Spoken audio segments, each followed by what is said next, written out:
really like a human. Disinformation has become a prevalent issue in today's digital age, particularly in conflict-affected regions like South Sudan. Yeah, the word prevalence here mean widespread, like this disinformation has become a prevalent issue, like a widespread issue in today's digital age. Also, yeah, disinformation refers to the deliberate spread of false or misleading information, often for political, social, or economic gain. Like here in South Sudan, someone can just go and hire some media houses to do some disinformation so that they gain something politically or economically. The AI and we are still continuing. The proliferation of disinformation poses significant challenges to the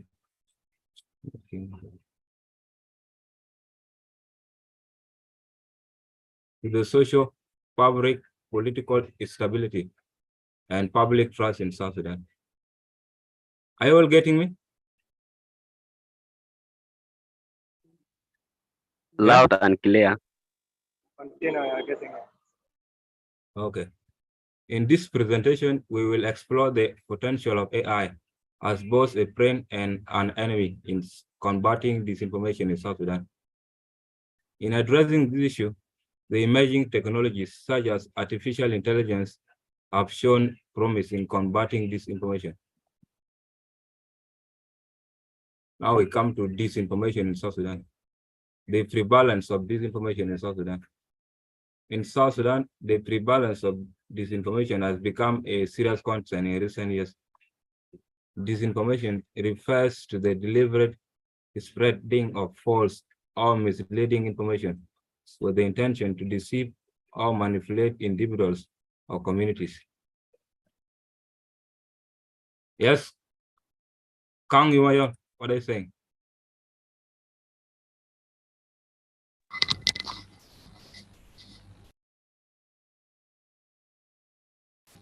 Excuse me, Makur, kindly just proceed with the presentation. Any other questions will be addressed later. So sometimes it feels like you are speaking alone, but don't worry, just continue with the presentation. You know, this is how online stuff works. Just continue with the presentation. Okay. The impact of disinformation on South Sudanese society, elections, and public opinion is widespread. It has the potential to excavate existing conflicts, incite violence, and undermine trust in institutions. Disinformation campaigns often target sensitive issues like ethnicity, religion, and political affiliations, amplifying divisions within society. In elections, disinformation can be used to manipulate public opinion, disrupt the democratic process, and promote certain candidates or political agendas. False narratives, fabricated stories, and manipulated media can influence voter decisions and create a distorted perception of reality.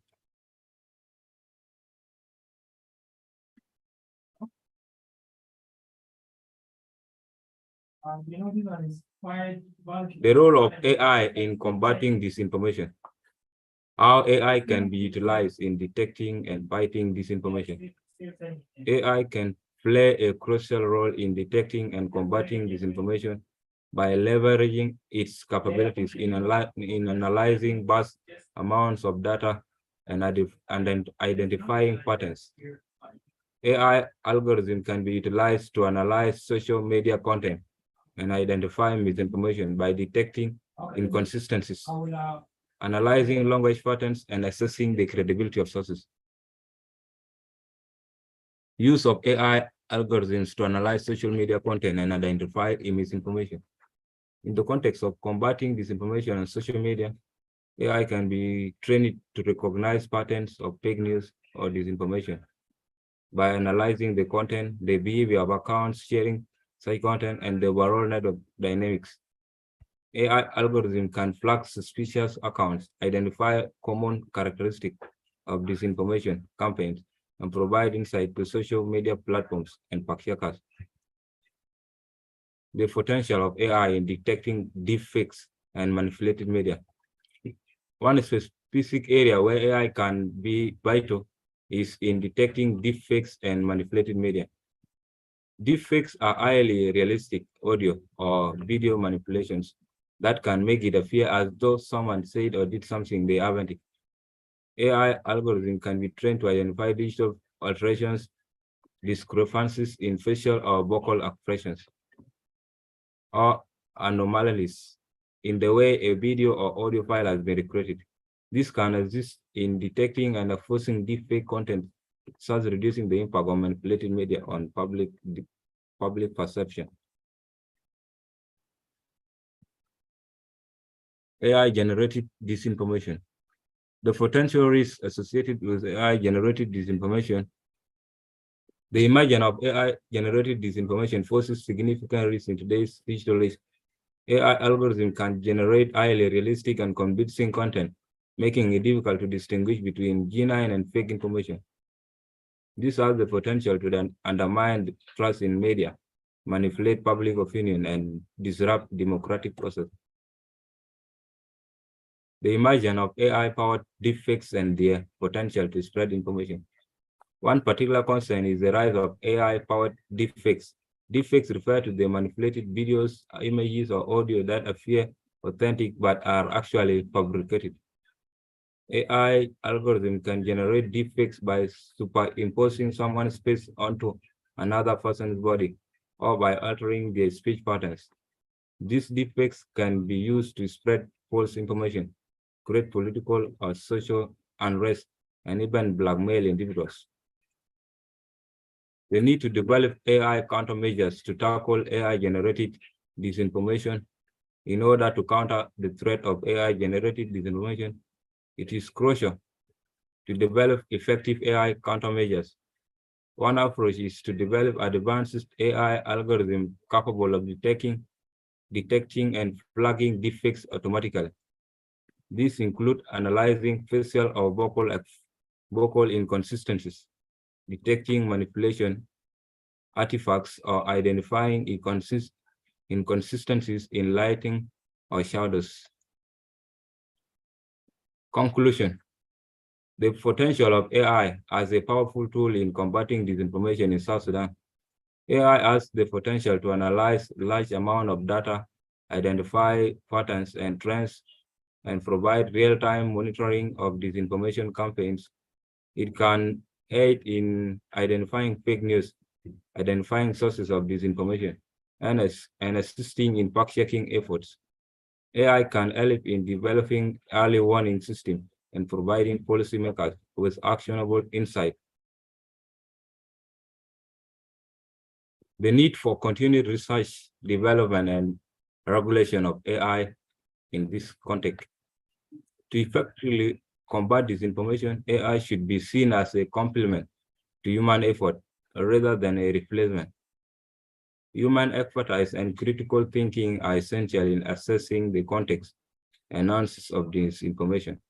Therefore, there is a need for interdisciplinary collaboration between AI experts, policymakers, researchers, journalists, and civil society organizations to harness the full potential of AI in combating disinformation in South Sudan.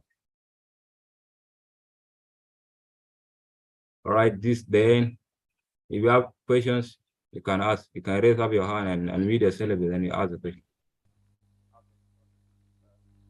Thank you so much. Thank you so much, Mahmoud, for the session. Now, it's not going to work like this. We will have the questions later when we give the audience. So what's going to happen is now, give Moses for I will ask both of them questions, and then later on, have a chance for audience. They will ask questions. So if you're ready, go ahead, just time.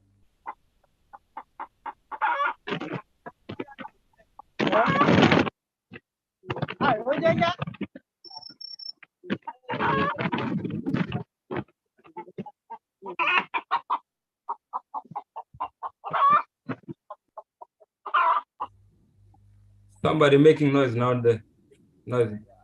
You unmute us. You mute yourself. Yes, hello. I would like to inquire something, just some clarification about agglomerasis. What does it mean exactly? Pardon, I'm not getting you well. There is that word written agglomerasis. What does it mean in explanation? I didn't understand it well.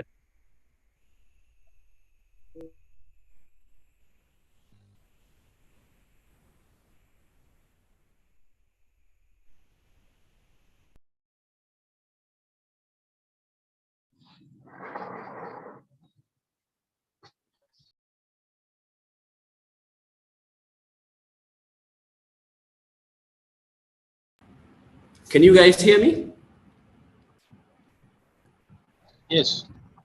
Yes, Okay, we so do. I was saying Yes, we that. can hear you.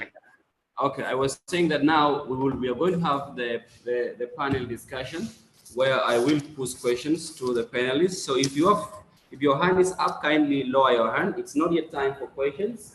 Your questions will come at the end. You plug in the earphone. Your questions will come at the end when the panel discussion is over. So I will now welcome GB to join, Makur, and then myself, and then we get started with the discussion. So kindly follow keenly, and then if you have any questions, you can note the questions down in your notebook, and then when the time for questions comes, then you get to ask them.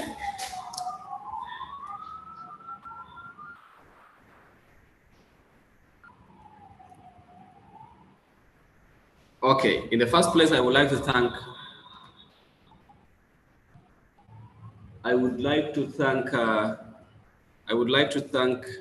Makur for the presentation. At least it has given us some sort of insights on what artificial intelligence is. But again, I would pose this question to GB Moses to just tell us, maybe to a layperson, how would you explain what? Wait, please, I'm just fixing something here.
For a while, I will be answering this question. Like, what is the meaning of algorithm?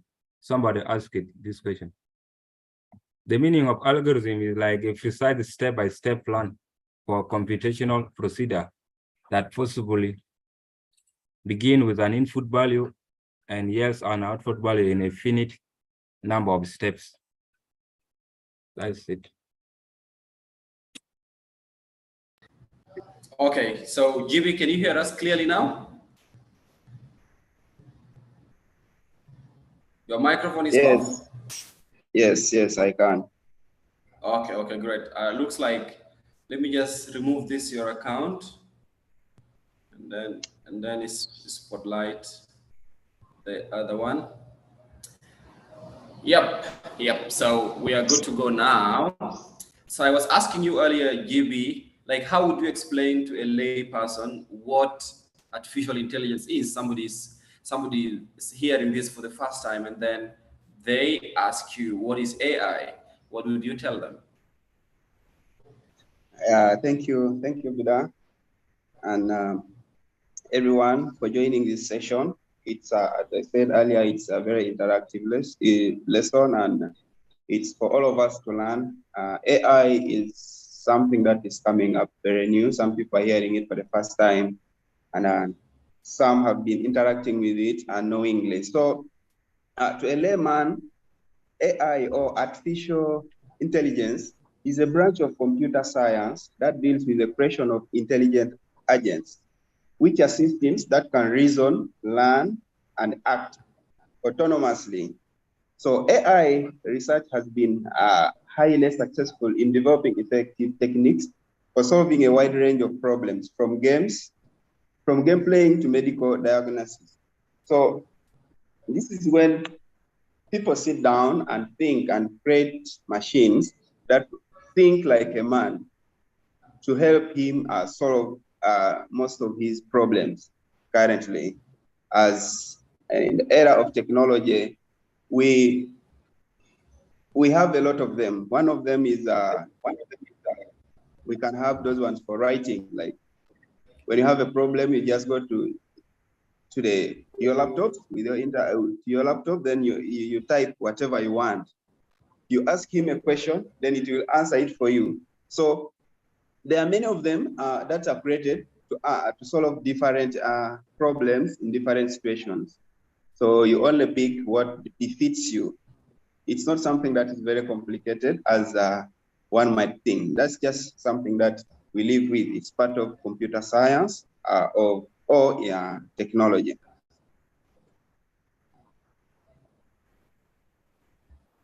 Okay, Yes. great. Thank you so much.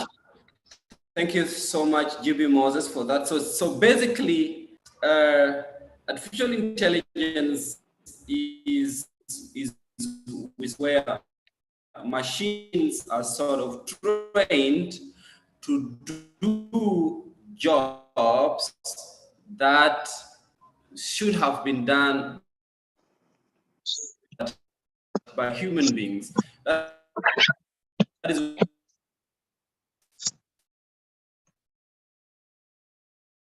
why you have things like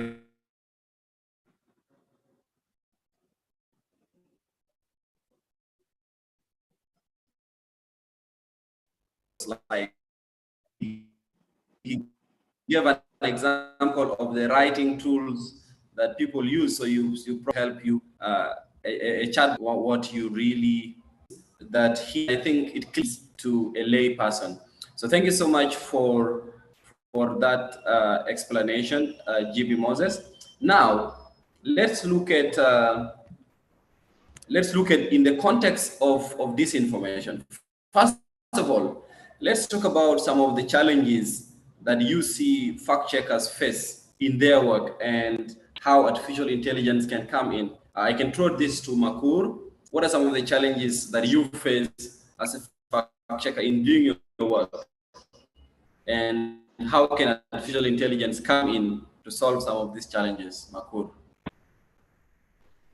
All right, some of the challenges are like a major challenge in South Sudan is combating disinformation is the lack of reliable and up-to-date information. That is one of the challenges affecting us, lack of reliable and up-to-date information. But AI can help address these challenges by analyzing large amount of data from various sources to verify facts and identify misleading information.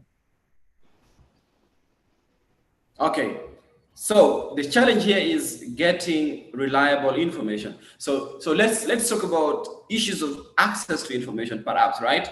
So for instance, in a case where most of these South Sudanese entities don't even have websites, including the Ministry of Information, like we have an elections coming, and even the Elections Commission does not have a website where we can get information about the elections, maybe the candidates, the parties, and stuff like that. This is the challenge you're talking about, access to information, right?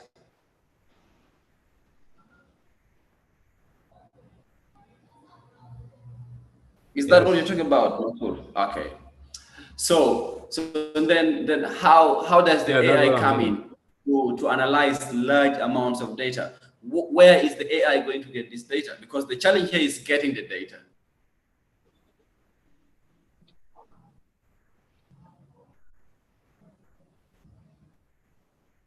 AI cannot. Maybe. Mhm.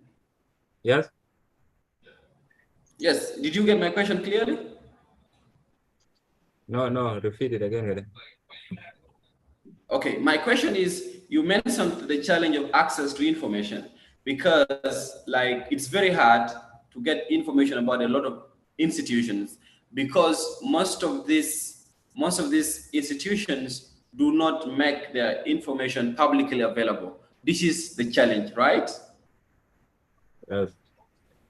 And then you talk about artificial intelligence being able to analyze large amounts of data in order to counter this issue. But then I am asking you, because the issue is the data itself. The data itself is not there. So what data is the AI going to analyze? The AI can analyze like the data from various sources. There might be some sources of media houses, like sources we can publish news. So the AI can go there and analyze this amount of data from various sources to verify facts and identify misleading information from some Okay. various media, not the specific one. Okay. Okay. So maybe if I can get you clearly, you are talking about like crowdsourcing the claims. Yeah. Maybe let's talk about how, because sometimes there are a lot of media houses that publish content, right? And what we need is how can we get fact checkable claims from this information that is being published by these different publishing houses, and then the AI can come in to help flag off those claims, right? Yes. Okay, great. So, GB Moses, what are some of the challenges that you face in your work while you fact check, and how do you think artificial intelligence can come in to just give a case of one particular challenge or two, like concrete ones? Yeah, there are quite a lot. And one of the main one is lack of, low internet penetration and digital literacy. As we all know, South Sudan has very low internet penetration, and most of the misinformation moves or spreads very fast through the internet. And it is quite very unfortunate that a lot of people believe anything that comes to the internet. So when this information, the misinformation reaches the internet, it goes to the people who don't have internet. It will, even if you verify it, it will be very hard for them to get the verified version or the fact-checked version, and then it will still continue spreading down there. So if internet was everywhere, it would be very easy, because with the help of AIs, one can fact check a claim very fast, push it out there, and then everyone has access to it as it spreads so fast. So that's one of the biggest challenge. And then we also have conflicts and instability. Much as right now we have a little bit of stability or relative stability in our country, but the impact of the crises we have had is still biting so high, and it has helped in the spread of misinformation. And even if one is able to use the AIs, still it will have no impact, because the people who are supposed to consume this in the low villages or the upcountry parts of the country still don't have access to the benefits of all the fruits of what AI has done. Maybe to add on that, there's also proliferation of social media and user-generated content. Yeah, here social media came, and everyone who has access to a phone and the data can access anything or can post anything in any place or anywhere. And then there are these people who don't know what is misinformation and what is not misinformation. also, in one way or the other, AI has helped in spreading misinformation by creating content that is very hard to identify or to know that this is a misinformation or disinformation. So these social media handles or platforms in the hands of people who are not aware is also another problem in helping spread of misinformation. This one goes like hand in hand with illiteracy also, because we all know we have a very large percentage of us who are illiterate or have low literacy levels. So it contributes in one way or the other. You will, someone will post an AI generated video or picture, then you try to explain to the other people that this is AI generated. They will not believe. They say, no, this is real. How can this be how can it be like this if it's just fake? So the level of literacy also contributes a lot to the spread of misinformation through AIs in the country. So a few things that we can do to control this is through fact-checking and content moderation. Continuous fact-checking by fact-checking organizations like 211 Check, and even the mainstream media is supposed to fact-check any content that they publish. In fact, if they had resources, it would be very advisable for each house to have a fact-checking desk before they publish anything to the public. And then the government should come in and moderate the content that is being spread. I know this might be very hard because some of this content is not even published from within, but still, if the government puts in some regulations, that would be better.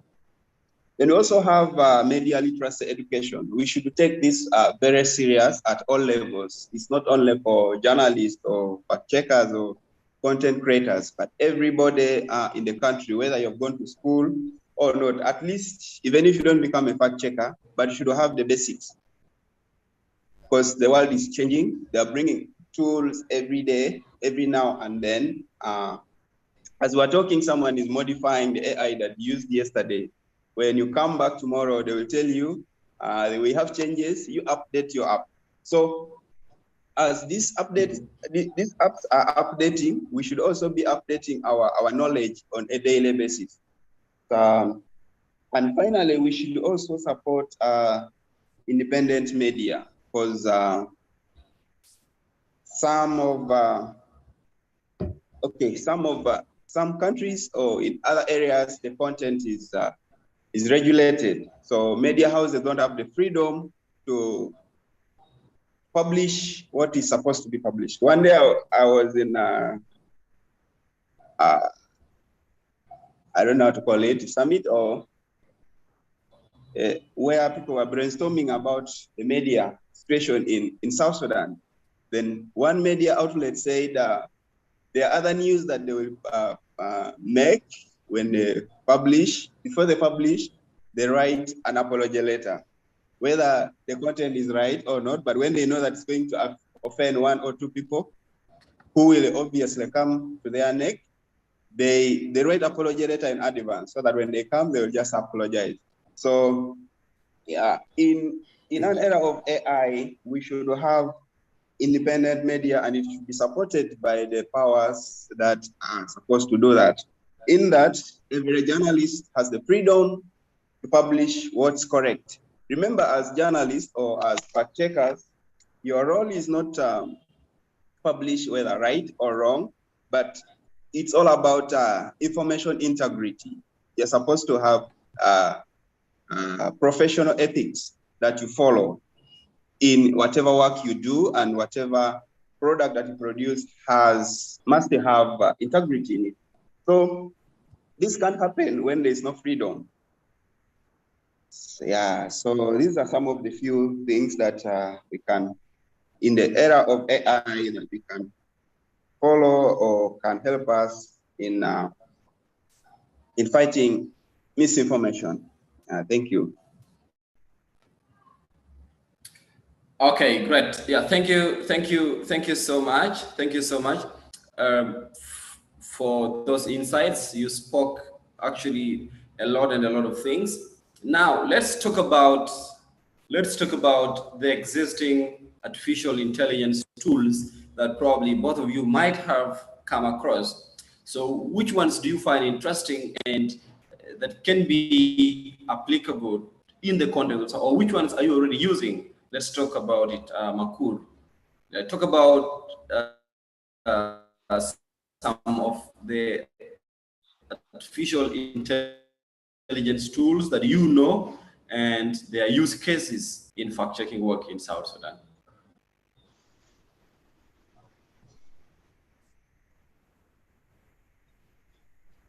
Makur, did you hear me? No, I'm not getting you well. I am saying that talk about AI tools that you know and their use cases. How can they come in to help us in combating disinformation? Just talk about one or two that you know. You don't need to name many of them. Just talk about one or two in depth.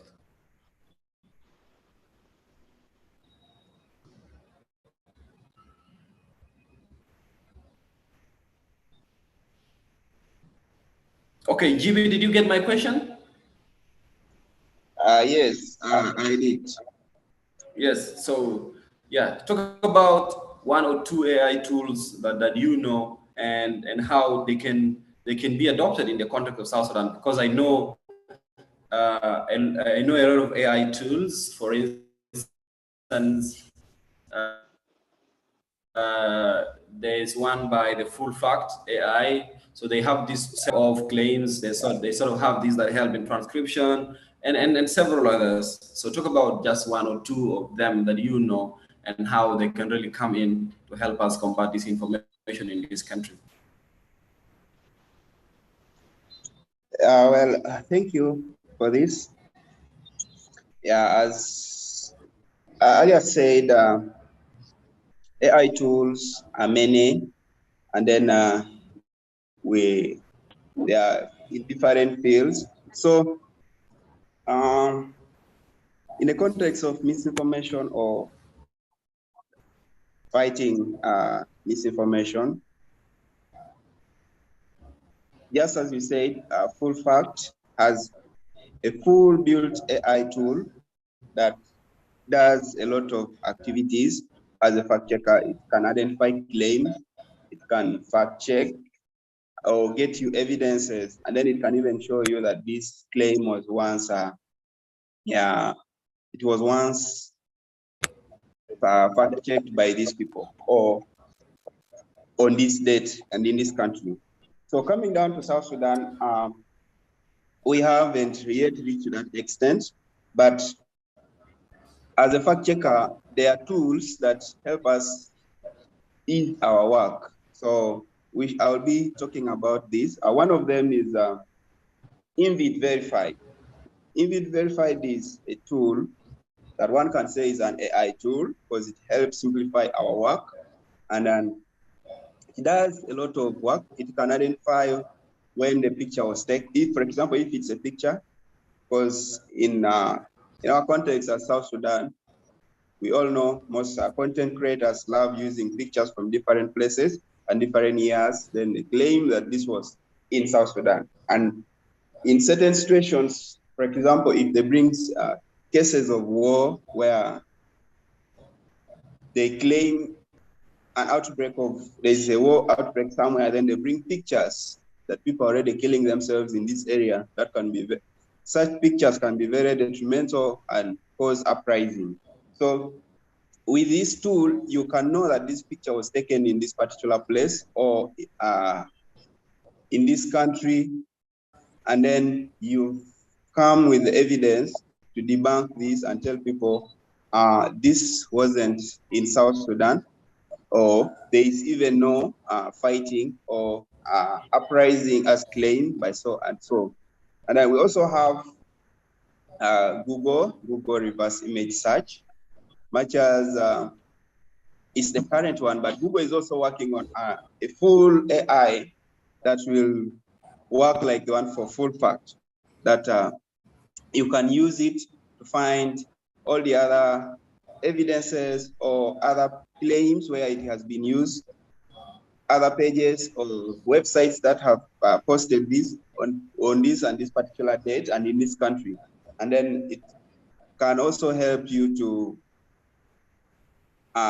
give some samples or correct answers as to when it was done. Yeah, someone is saying Bing. Yes, Bing is also one of these. Bing, Google Reverse Image Search, Yandex. So as a fact checker, these are the basics ones that we can use. However, they are not like 100%. They only help us in our work. So we need to put in a lot of efforts in using them, and then so that we can get the correct information or the rightful information that we need. I think that's what I have. Perfect, perfect, perfect. Thank you so much, GB Moses. Makur, would you like to come in? Would you like to make an addition? Yes, yes. Yeah, okay, yeah, you're yeah. welcome. Some of the AI tools that I use, like we have Google's API. Google API is a tool designed to analyze the toxicity and credibility of text-based online content. That's one of the API, Google AI that I use. And another one is Microsoft Video Authenticator. Microsoft Video Authenticator can be used to identify the authenticity of the video. These are some of the AI that I do use. And they, perfect. Yeah. So, yeah.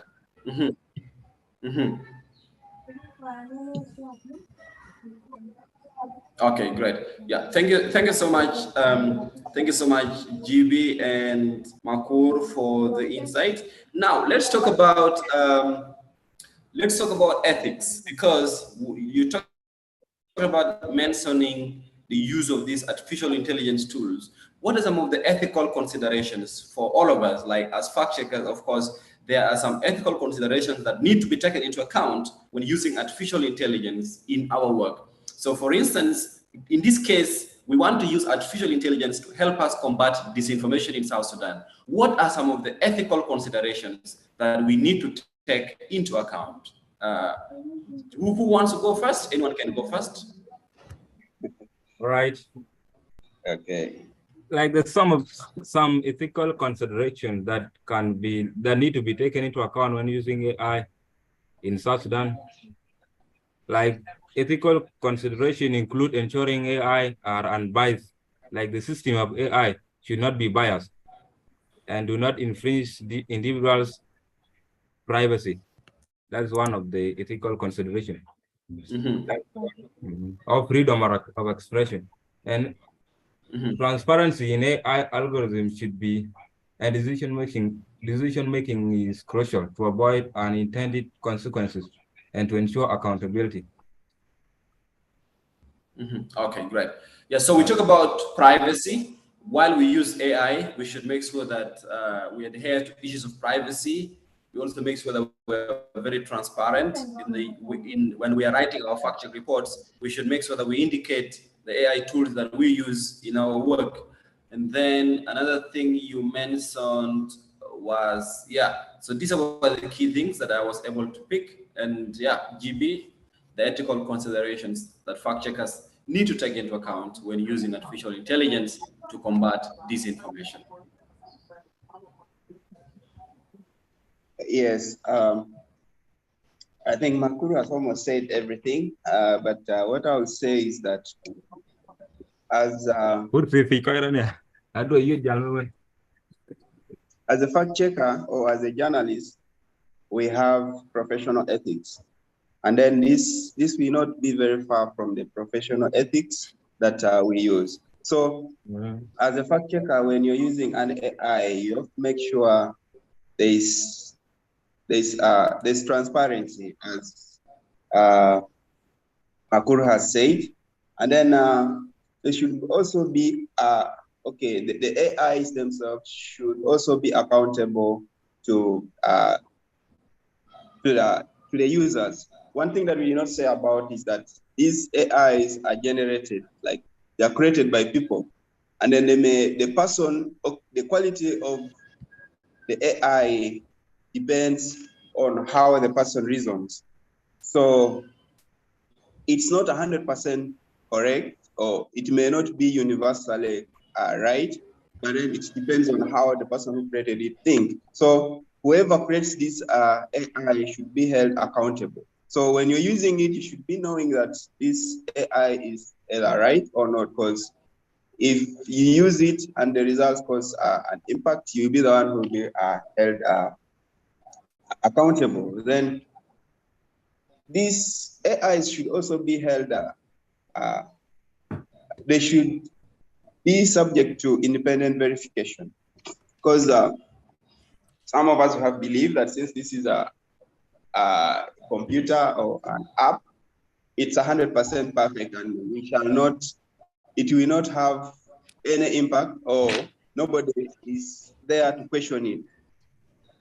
So as an AI, it has to be verifiable. Then lastly, something that Mapu did not say is we should make sure that when we're using the AIs, we are non-discriminating.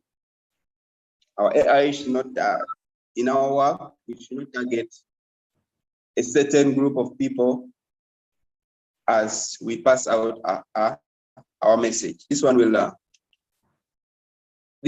have affected which will affect the person or a class of people in different ways. So we should make sure it is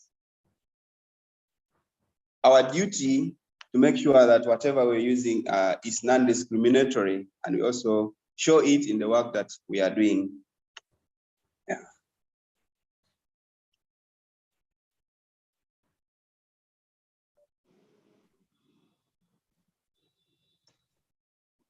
Yes, Peter, I'm done for this. Great.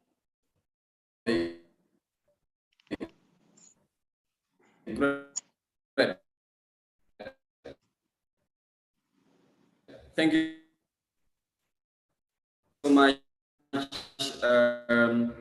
GB Moses and Makur. Clear, like issues of privacy needs to be transparency. We should be able to state clearly what to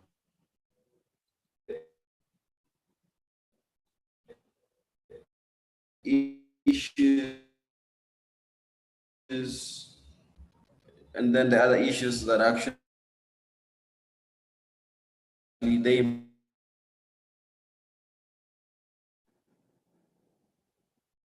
mentioned. Please and please, it's not yet time for questions. We will give questions to the audience later on. So let us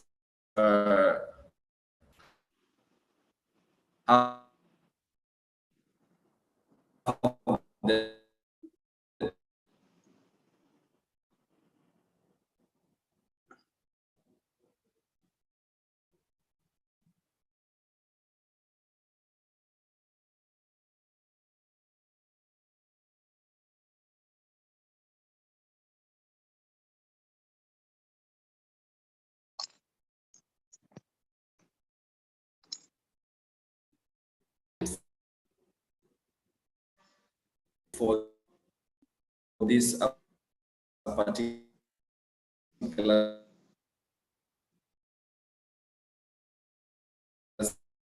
session.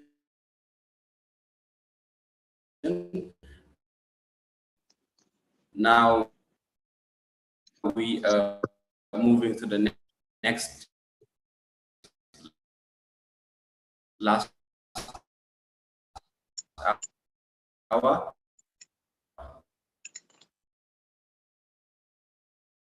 for the discussion. And now I would want to bring our attention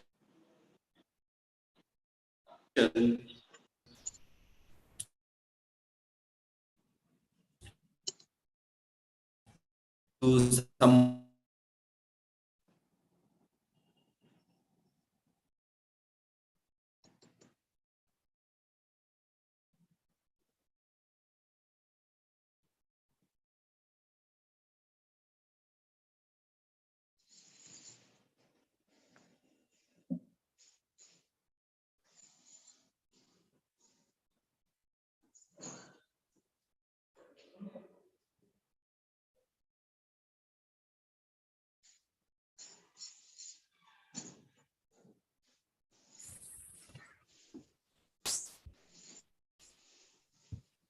Yes, GV, you can relay the message to Beda. We are not getting him. Yeah, yeah. I think his network is kind of breaking. He's working on it. Okay, copy that. Thank you. Yeah.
Hello, Bida. Do you hear us? Jimmy, are we there?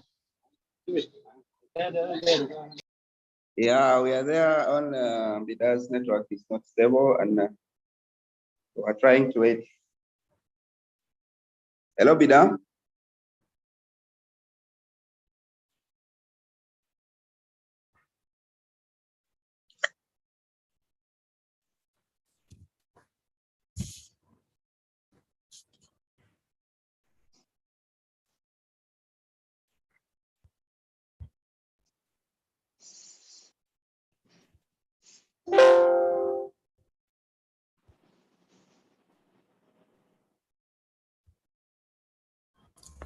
can you guys hear me? Yes. Yes, it's okay now. Yes. Yeah.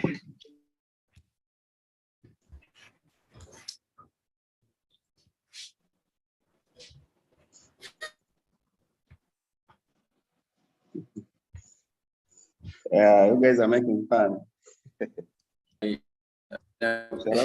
Working in audience option 1, 2, 3. Consider them from time to time.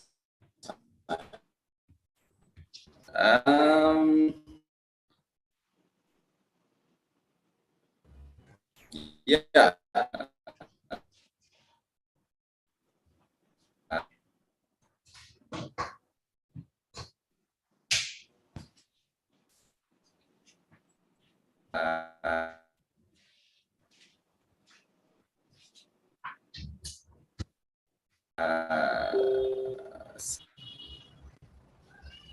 So I was asked issue of limitations in use in our work as fact checkers to help us combat disinformation, right? But now, what are some of the limitations that come with the use of artificial intelligence in combating disinformation? And how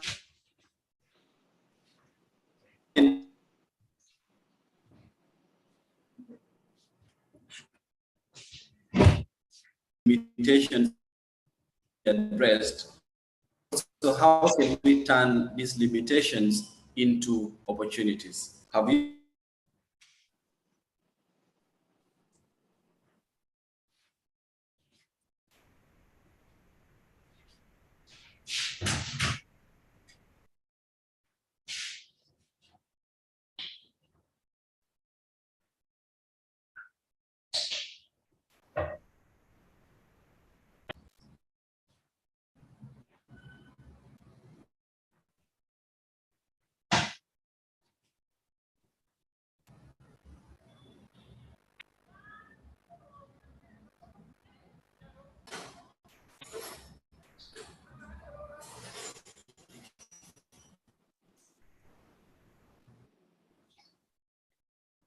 Can you repeat the question Have you- again, Bida?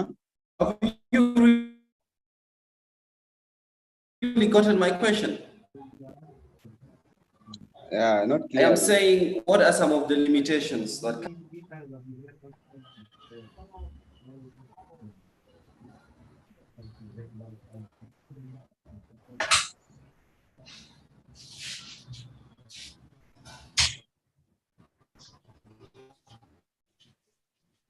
Hello? Okay, yeah, Makur, you can go ahead. Okay. Some of the limitations, they are like the possibility of false negative and possibility of false positive. That's one of the limitations of using AI in combating disinformation. And they can be addressed through continuous improvement of AI algorithm and human oversight in decision-making process. That's how they can be addressed.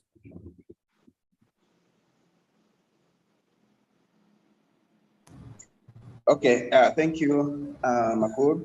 Yeah, there are a few limitations that mention out and then also give some recommendations if possible. Yeah, one of, as I said earlier, that these AIs are created by humans, and then these humans have their own perceptions. So one of the challenges or the limitation is biasness. I remember one time I was chatting with an AI, and I asked the AI that what's the source of River Nile. Then the AI told me it is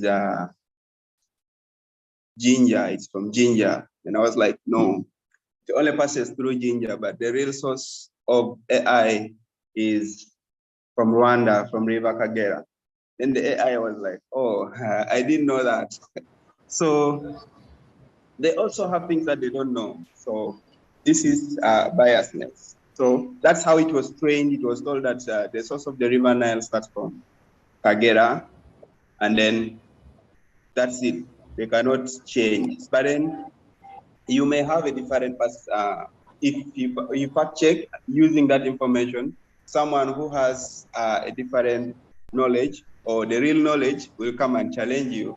So that's one of the challenges. Then transparency and accountability. Also, as I said earlier, that AI systems can be complex and difficult to understand, which can make it difficult to hold them accountable for their decisions. This is especially concerning when AI systems are used to make decisions that affect people's lives, such as whether or not to flag information as disinformation. So, yeah, there are other AIs that are trained to or created to flag off misinformation or disinformation. But then sometimes it's very hard, like, to determine which one exactly is a misinformation. Something that is a misinformation here may not be a misinformation in other places or in other situations, depending on who spreads it or who is consuming it. So this is also another problem. Then finally, there is censorship. So we find that this AI is also censored, just like the journalists are. So they will be allowed to do what certain group of people want, and then it's become a problem to information. Remember, we said we are, as fact checkers and journalists, we want or we strive for information integrity, no matter whether it's right or wrong, whether it is truth or false, but is it the way it is? Does it make sense? As you're reporting or as you're making your research, you're looking for that, like for the truth, and the truth should have enough evidence. So if these apps are censored, you find that you may get answers that lack integrity. So in a way to avoid or to mitigate some of these challenges, we should use AIs as tools just to help us or to guide us in what we are doing. They should not replace us completely. Like, they should not replace the humans. We cannot say, since we have AIs, go somewhere, buy computers, open an office, and then open a fact-checking organization or a news outlet, and then I'll use AIs to collect the information, the news for me, and I'll just be there to print and sell it out. No, these AIs have to be used by people who know how to use them and who can use different sources to verify it before publishing it. Then we should also try as much as possible to make sure that the AIs that we use are transparent in all their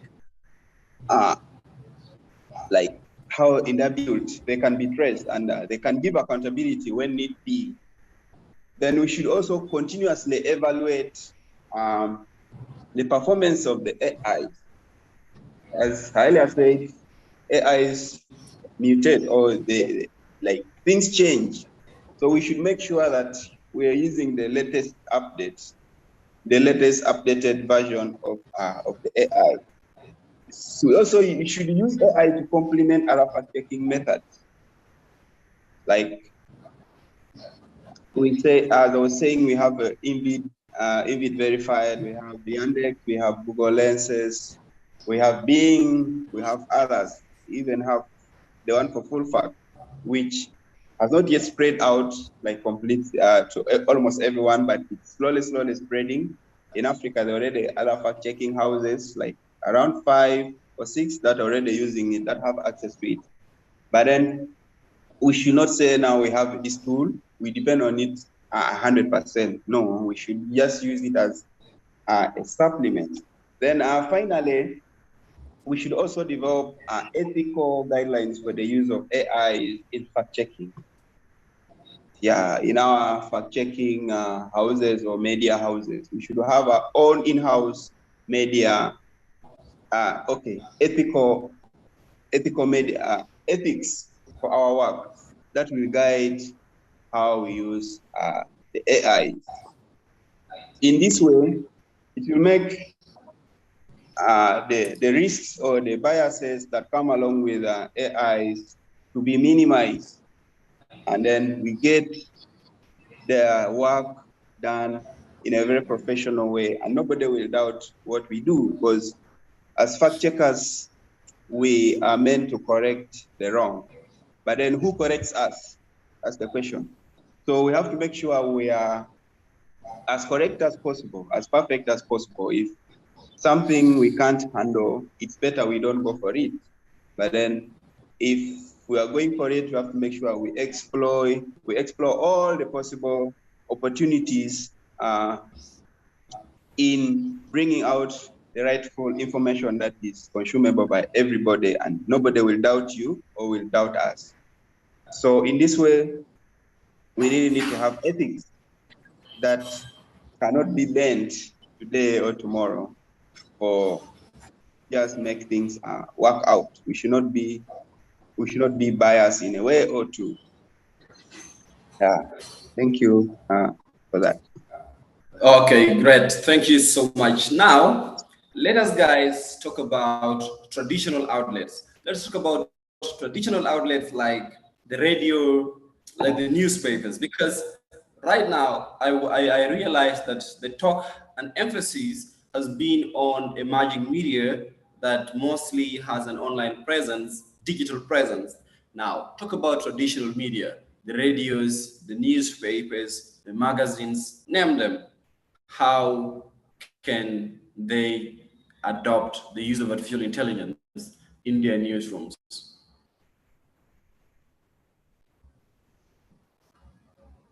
Any of you can go first. Makur, like your video should be on. Don't be turning it like that, yeah? Okay. AI can be used in traditional, in combating traditional, AI can be used to counter the spread of disinformation in traditional media outlets, such as newspapers, radio stations in South Sudan. By analyzing these traditional media outlets using natural language processing and image recognition to identify potential misleading content and risk and track dissemination of disinformation. That's how it can be used. And also machine learning algorithm can filter news articles and identify patterns of disinformation in traditional media. Okay. GB? Yes, I will not differ so much from Makul. Yeah, but AI in the traditional media, what we should all understand is that all these medias are run by people, whether it is online or so. In combating misinformation, it will not differ from what the multimedia houses do. So what we do here, we should introduce fact checking. Like the people who work in this traditional media need to be trained in fact checking. In that, they will be able to identify misinformation before they publish it or before they go on air. Then they should also be taught on media monitoring. So AI can be used to monitor traditional media for signs of misinformation. But then if the traditional media practitioners are not brought in that they can also do this, then they will think this is for the multimedia alone or the upcoming type of journalism that the online that is taking over. But then they should also be taught to do all this in that whatever they come with is verified in advance. Then they should also engage their audience. So AI can be used to engage with the audiences and promote critical thinking about the information they consume. So you find that if these media houses come out and talk to their audiences concerning the quality of information that is consumed or the quality of information that they are producing, and then they bring in the element of AI. This one you'll find that there are listeners out there who are more informed about the AIs and who would guide these traditional media. This one may not only apply to the traditional media, but then most multimedia outlets engage with their audiences directly on most of these technology thing. So the traditional media should also copy that and move with a niche. We move with the rest of the world in engaging their audience, in updating themselves and everyone, that in the long run will improve on what they do. Then in addition, journalists should develop tools to identify and verify information. This may sound very complicated, but then it's what we can do, because this is the way now. Even if it means hiring experts or bringing in people who will do that, we need it as journalists, as fact checkers, regardless where you're working from. We have to have these tools on our fingertips.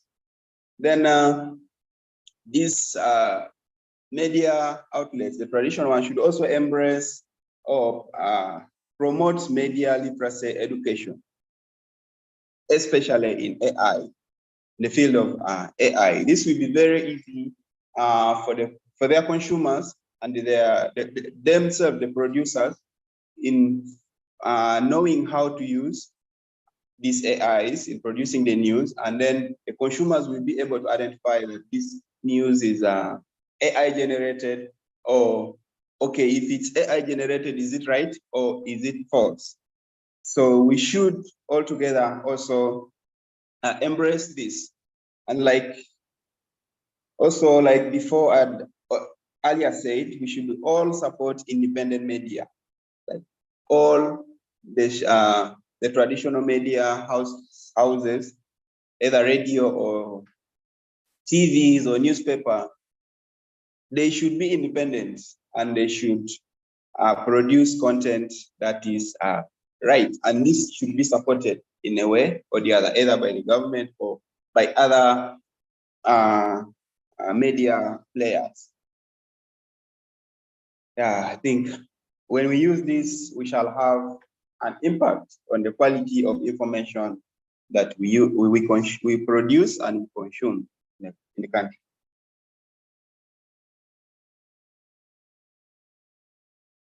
Okay, great. Thank you so much, GB Moses and Makur Majing, for the insights. I'm giving you guys a 7 minutes break. You can grab a glass of water. Probably you guys are tired. You can go and go for a retreat, 7 minutes retreat. And also members of the audience, you can take your time to reflect, and we are sharing the attendance in the chat box. Please register your attendance. Only register your attendance once. Some of you don't trust these online forms, but if you trust it, once you submit it once, it's okay. Your details will be there. We don't need to be removing duplicate entries. So kindly register your attendance. Also, you can grab a glass of water for yourself. If you want to stand up and do some exercise, you can do that. Otherwise, if you just join us, this is a webinar on artificial intelligence. We are making an analysis on whether it is a friend or an enemy in the efforts to combat disinformation in South Sudan. And we are happy to be joined by two panelists, GB Moses, who is the assistant coordinator for the 2-on-1 Check project at DeFi Head Now, and Makura Jeng, who is a growing fact checker. And they have spoken a lot and also made a breakdown for us as lay people to know what exactly artificial intelligence is. And also they mentioned the use cases of artificial intelligence. They also told us about some of the artificial intelligence tools that they use in their work. They made mention of some of the challenges that come and some of the limitations that come with this artificial intelligence, and how we can also turn some of these challenges and limitations into opportunities, and also how we can address some of the challenges that come with the use of artificial intelligence. Very, very interesting insights and discussions from our panelists. And then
okay, yes, okay, yes.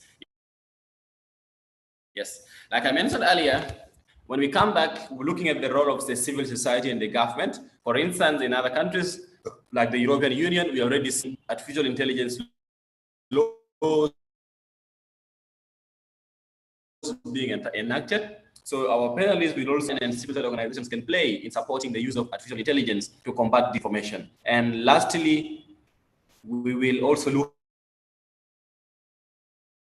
at how we can use artificial intelligence to monitor and evaluate the effectiveness of our efforts to combat disinformation in South Sudan. After those two questions, we will then open the floor.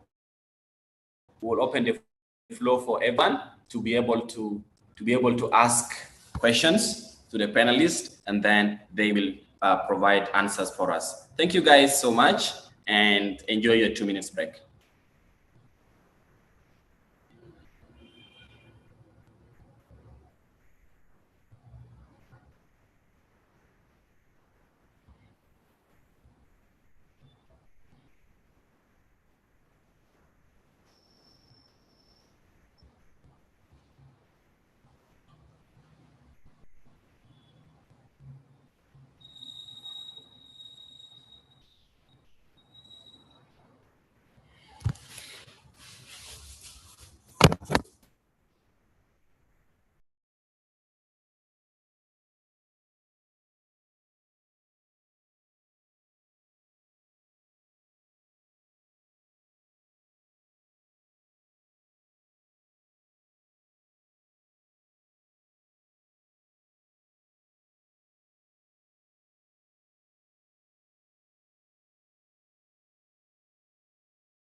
Oh, okay, you can say something before the 2 minutes get done.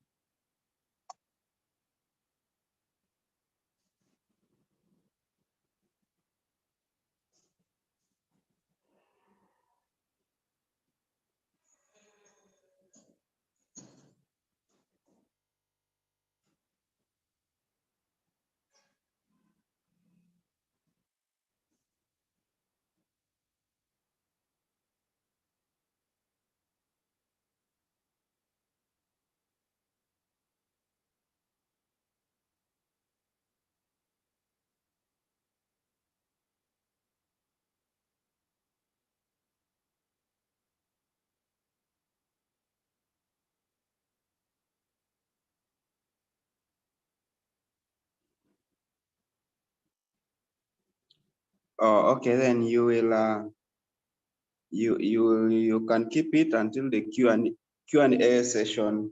You'll bring it out at that time. It's time for questions.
Okay, ladies and gentlemen, you are welcome back from the break.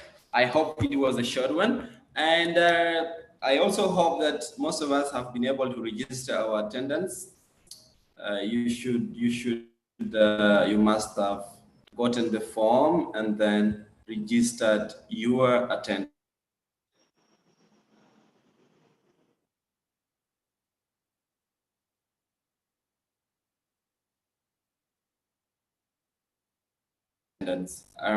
Now, Makur, are you around? If you missed the attendance register, we have put the attendance register again. Kindly fill it out. And also, if you're following on YouTube, the attendance register is pinned on the top of the live chat on YouTube. Yes. So yes, the microphones have been turned off. We do not allow participants to speak now until it comes to the time for Q&A. That is when we will turn on the microphones for all participants. Makur, can you hear me? Are you there? GB, can you hear me? Yes, I can. Okay, Makur, can you please say whether you can hear me?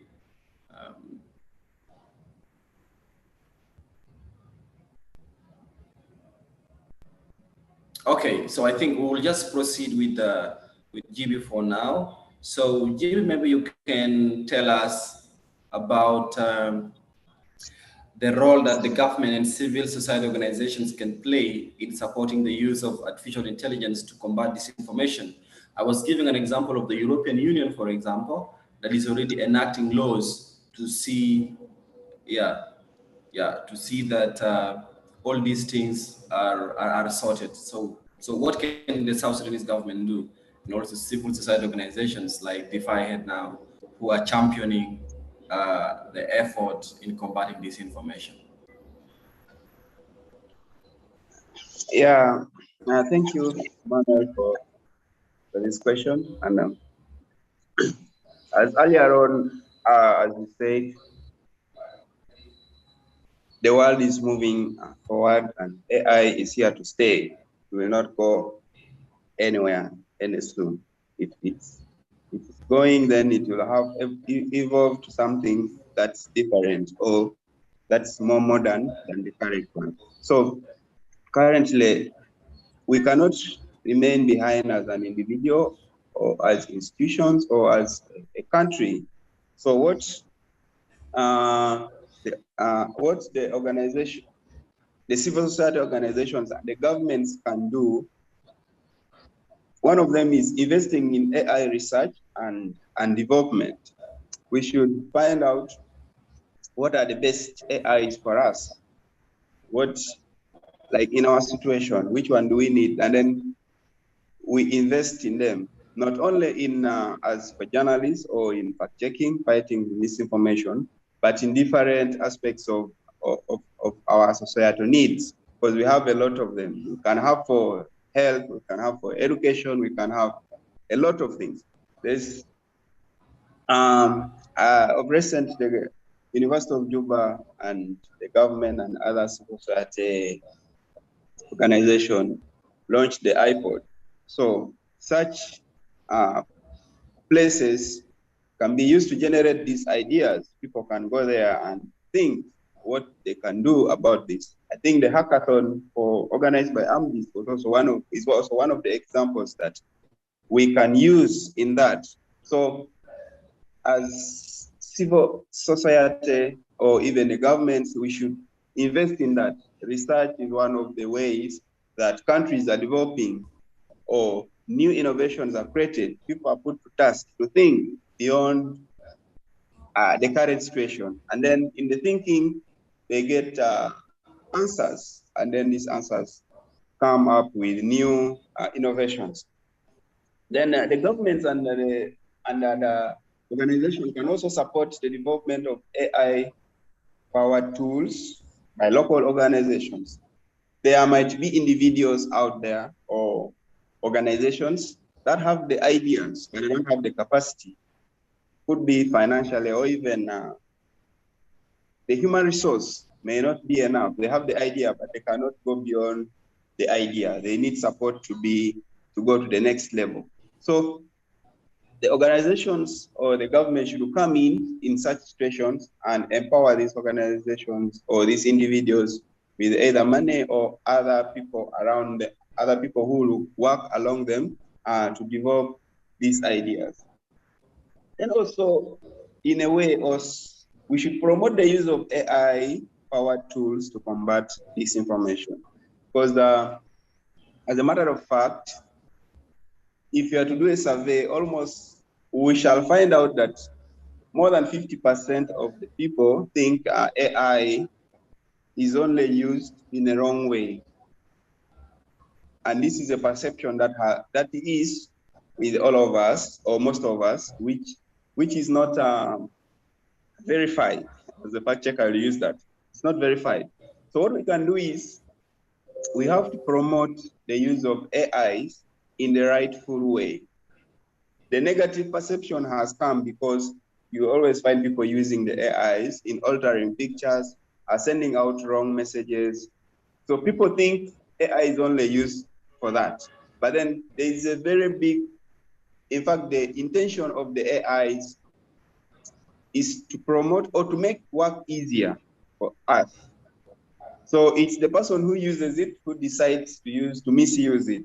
And then, so now as governments or as organizations, we should promote the good use of AIs and tell people that these AI are not meant for the bad. They're meant to help us in whatever work we are doing, and they are good. Then finally, educating the public about the use of AIs to combat disinformation. This almost goes with promoting and educating. We tell them the benefits that AIs are good, and then we help them in on how to use it in the rightful way. The government can still come out with laws that can guide us. Unfortunately, our government at the moment is still moving so slow in this area. And then as technology itself, there's a lot of crime that is committed there. So there's need for strong laws that can guide and help minimize some of these. So in promoting the use of AI, the government also needs to come out with strong laws that will guide us in this on how. Maybe you can just summarize very quickly because we are running out of time and we have to allow the audience ask questions. Just 1 minute summary, please. All right. I think that was the last point I was even talking about, that educating the public about the use of AI to combat misinformation. Yeah. Okay, great. Thank you, guys. Thank you very much, GB. Thank you so much, Makur, for all your insights. Now, the floor is for the audience. You can raise your hand and ask your questions that you have for the panelists. Unfortunately, I do not have all the comments in the chat box. Yes, Francis Ring, you can go first, and then K. Emmanuel. Francis Ring, you can go, please. Okay, thank you very much, Peter, for the chance, and thank you very much, Mr. Moses and Makur, for the presentation that you guys have made. Actually, this session is a very interesting session because we are discussing about something that we are all familiar with, and I will base my questions on two key on two key issues that Mr. Moses touched. We all understand AI, of course, is a result of advancement of technology. It's more into technology. And then if we look at our society in terms of technology or how best we engage with technology, we are at the entry point, if I'm not mistaken. Of which I see, there is a big gap.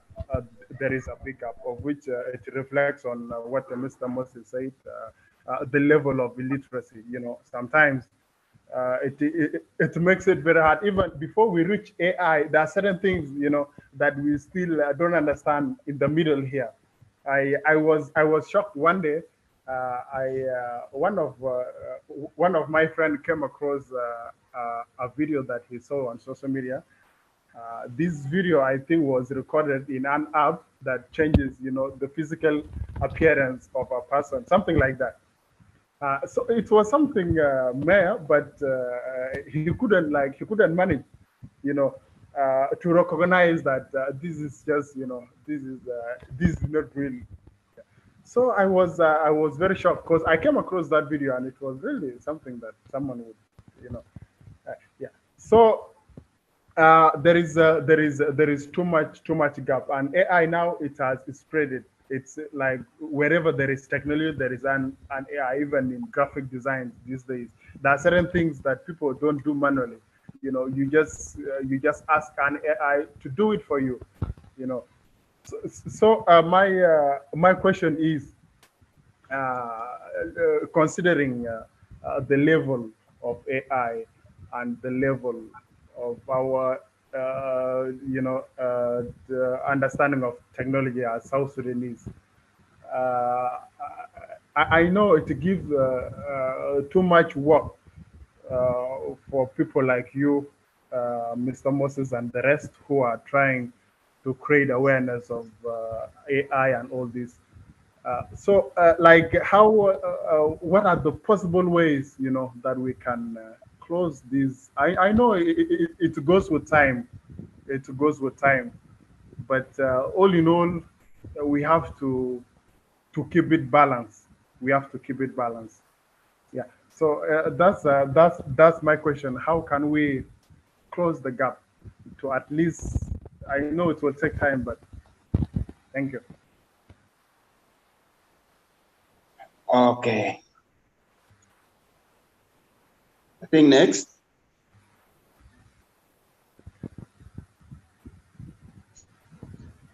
Thank you so much. Next was K. Emmanuel, and then Stephen Bruin, and then Richard Sultan. K. Emmanuel, you can ask your question, please.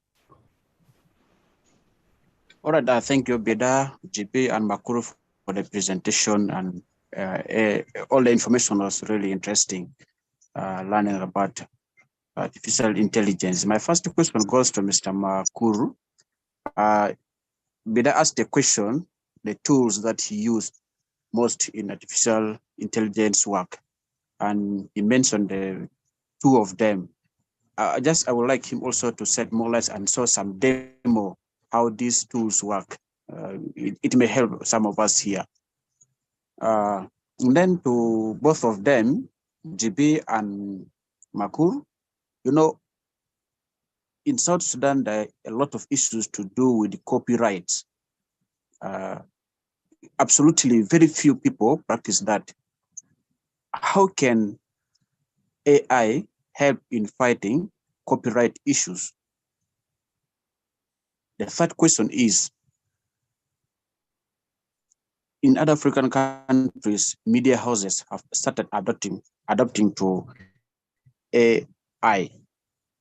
But I would like to know from the two speakers, where can the strength of the media lie in AI? And what threats does it pose to journalism? That's AI. Thank you. Wow, very, very interesting questions. Very, very interesting questions there. And I hope that the panelists have taken note of that. I see only GB is here. Makul probably has been locked out of the meeting because for quality control, we locked the meeting so that we do not have intruders. We have next is Richard Sultan, then Stephen Brown. Thank Richard you very Sultan, much. you can ask a question, please.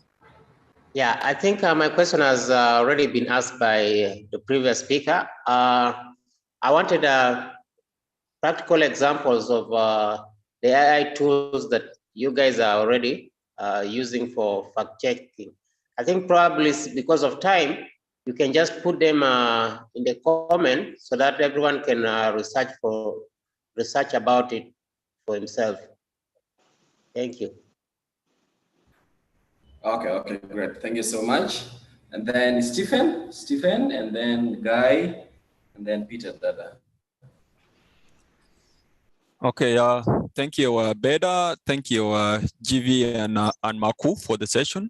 The session was really very interesting. It's first time for me to attend it, even though I have registered for this 211 check last year. My question is about like the today's session is about combating disinformation in South Sudan. In the area where we are, for example, if you have detected a disinformation within the community, is there a way or a channel of reporting to you or to the office of 211 fact check? That is the first question. The second question is about the fact checkers. I don't know if we have ambassadors in some people assigned in the state level or administrative areas within South Sudan, so that they can supply you with some information within the state or administrative areas, the three administrative areas that we have. That is the second question. The third question, I would like you to share the presentations that you have represented today with us, the participants, so that we can go through it. Those who are not journalists, they can also acquaint themselves with these AIU fatals, or maybe you can share with us also this tool, the link of AI tools, the link of it. And again, also the first question is about the certificates. Will there be certificates for this training, or there's a need of another training so that someone can have a completion of the training certificate? Thank you. Back to you, Vida.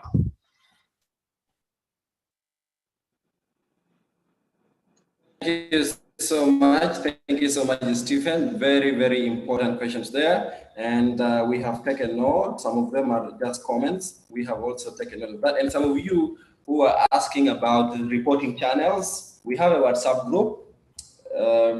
I have put the link to the WhatsApp group in the chat box. So just click on that link and it will redirect you to join our WhatsApp group. And if it needs approval, we will approve your request to join the group. So that is one way you can report to us. Over to you, Guy, and then Peter Dada, and then we hand it over to GB to answer the questions. All right, thank you, Bida, GB Moses, and Makur. This has been a very good session. Thank you so much.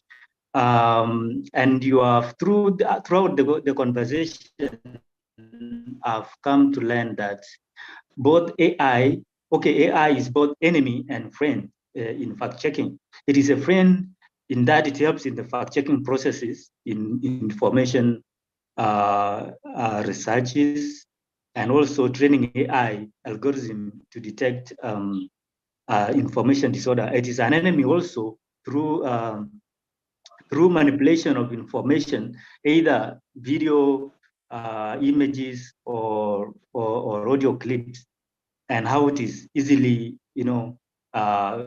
propagated. So my question is, how easy has it been, fact-checking audio files with the use of AI tools? To some extent, it has been easy to detect images and videos produced through AI in its spreading misinformation. But what is your experience fact-checking audio files that are spreading misinformation, and they have been generated through AI. Thank you.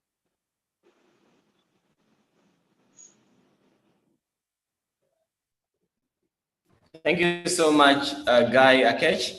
Now I will hand it over to GB Moses. I hope you have taken all the questions so you can answer them just one after the other. You have 6 minutes for that. Thank you. Wow. Thank you everyone for the questions. So and also gives us hope that you are following and we are in this together. So I'll begin with Francis' question. First of all, he asked that according to the level of literacy in our country, and then AI is also here. So how can we close the gap? Yeah, I think that's a question that all of us should ask ourselves in different capacities as citizens of the country. We gave some examples here or some ways that we can do to reduce or to mitigate, and one of them is media literacy or training people. So it shouldn't be left to only 2-on-1 check alone. It can be done at an individual level. You can sit a few friends down or family members down, and then you pass the knowledge. Tell them there's something called AI. It can be used in this, and in this way. It can be dangerous or it can be good. That's the beginning of spreading the message. Slowly, we shall close the gap. Then also, as if other partners come in, like the government and other people, then it will find when we already know at the grassroots, at least we have a small understanding of the idea, and it will, as it goes on, it will close the gaps. What you should know is that AI is not bad, but it's the people who use it who makes it bad. So if you also tell them that we can use this thing in the rightful way, or this thing can be used in the wrongful way or in the rightful way, that's the way we all trying to reduce this gap. So it's for all of us, not for an individual or for a single organization. Then the second question was how tools work. And then at least the person said if it's possible, we should share that with them. I don't know whether you've ever attended one of our trainings, fact-checking trainings, but if you've ever attended, these tools have always been part of the package that we do train on. And today may be during this time, we only have 3 minutes, may not be enough for us to explain, but we shall try to find a way of making sure you have access to them and learning them. So to Dukuyona's question, you had like 2 or 3. One of them was copyrights. So you are like, how can AI or how can journalists go through that? I think this one comes back to individual people, like as you're carrying out your work, we have ethics. So in our ethics, we have, as journalists, the copyright issue is taken seriously. So we should not use AI as an excuse that you can get a video, then you edit it, and then it becomes yours. Not really. As a professional journalist, we shouldn't, as we're using AI, we shouldn't use AI in the wrong form. We should use it in the rightful form. It should help ease our work, don't make it complicated. Then the other one was where can the strength of AI lie in journalism and the threats? Yeah, if you go back to the discussion or some of the questions that were asked, AI, like I said, we should use AI to help us in carrying out our work. We should not give all our work for AI. So that's where our strength comes, the strength of the AI comes in. Like if you get a claim, you know it's a claim, but you cannot get the evidence, then you bring in AI to collect the evidence. And don't tell AI to write the answers. It should be you to write the answers. It has helped you get the links or evidences where this claim, to defend your claim, and then so it's now you to carry up from there and ease your work and produce work that is very perfect. Then the weakness, the threats comes in when you leave it to do everything, because as we said earlier, it's an individual, it created by an individual, and it can be biased, it can still be censored. So if you leave it to do every work, it will not give you, it will give you the results according to how it is automated. So it's a threat. It's both a threat and it's both a blessing, depending on how we use it. We decide how to use it. Then Stephen, you had questions, and one of the questions was a way of reporting. I think this way of reporting is already answered. And then another one was ambassadors. So you asked whether we have ambassadors in the states and in the administrative areas. We don't have specific ambassadors, but as 211 Check, we have been training, we have been calling for people to join our trainings, and whoever is trained become part of the 211 Check community. So wherever you are, you automatically become an ambassador, that if you find a claim, you're free to send it in, and if we, as 211 Check, will pick up from there. And if, in fact, last few months, like this, the second month, we introduced fact check for pay. So this time it's not only sending in the claims. This time, if you identify a claim that you think you can fact check as an individual, you send it to us. There's a form that is in our platforms that you fill. Then when we find that it's necessary to be fact checked, we give you the go ahead. You get all the evidences that is needed. Then you share with us the draft.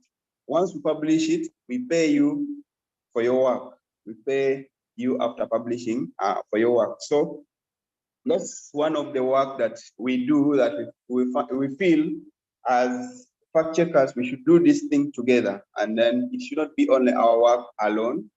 So in the long run, you develop your fact checking skills as we all fight misinformation. Most of us are based in Juba, and we have little access to the ground. And we know there's a lot of misinformation all over the country. So if you get those information and you have this proper skills, it will help us fight the misinformation as a country very easily. Then you talked of the presentation. Yeah, Makur had a presentation. Me, I didn't have, but we shall share that.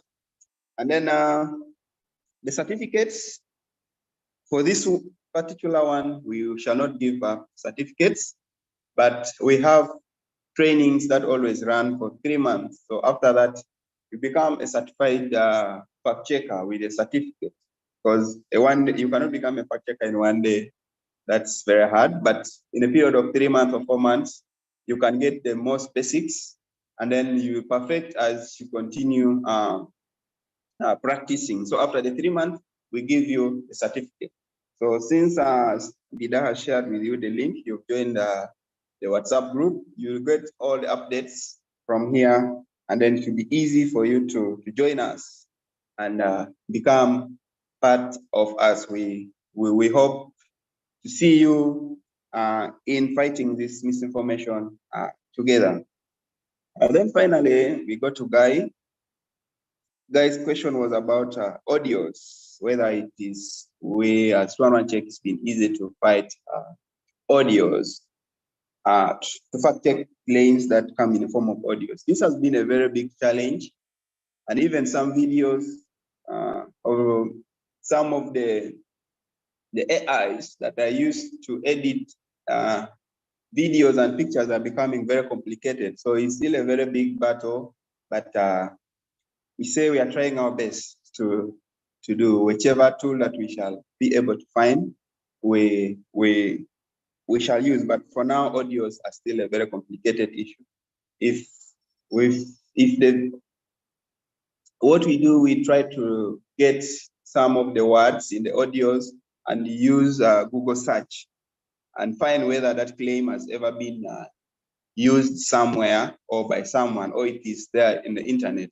So if we get that, then we use the audio as a reference, and then the other claims or the other pages or websites that used it before or in other instances will be our basis. So we shall base our fact check on the other one, but this one will be the reference.